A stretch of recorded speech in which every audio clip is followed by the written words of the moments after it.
喂，您好，我是张爱金，欢迎锁定12135午间新闻。头条焦点马上要来关注的就是，就在国庆日这一天，我国最大最先进的海洋研究船海研5号，昨天傍晚就在澎湖外海发生了重大船难，船上45人生死就在一线间。9号，这艘船从台南安平出发，原定要一路航向马祖进行8天探测作业的海研5号，10号因为海况不佳，当时行经到了这个地点，也就是澎湖龙门外海时，就打算要返航，没想到就在下午的5点05分，船舱开始进水，短短3个小时，到了8点11分就完全沉没。国防部相关单位获报之后出动，包括 S 拐洞 C、EC225和 C13洞。运输机以及锦江舰和成功舰一共有15架的机舰，就在整个恶劣海象中即刻救援，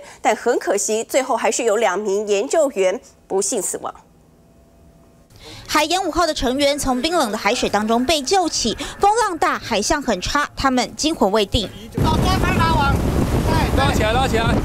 这是海研5号10月9号从安平港平静出航的画面。不过10号当天傍晚5点半左右，船身倾斜，机械故障，他们发出求救信号。6点04分，直升机抵达。不过因为风浪大，搜救船拖到6点52分才到现场。直升机的吊挂缆绳索一度断裂，只能救周遭的落海人员。船上的45人，2人罹难，罹难者都穿救生衣，疑似体力不佳，太紧张，救生衣没有穿标准才会溺水，其余人员全数救起。1名伤者伤势比较严重，骨折需要开刀。国防部也接受我们的申请，原则上也同意用军机把这个罹难者的这个大体呢运回台湾。航港局在第一时间成立应变小组，晚间2度召开记者会，第2天即安排部分家属前往马公，未来也会持续协助抚恤金的相关程序，希望给予家属最大的协助。TVBS 新闻杨清波、钟嘉南、吕丽台北报道。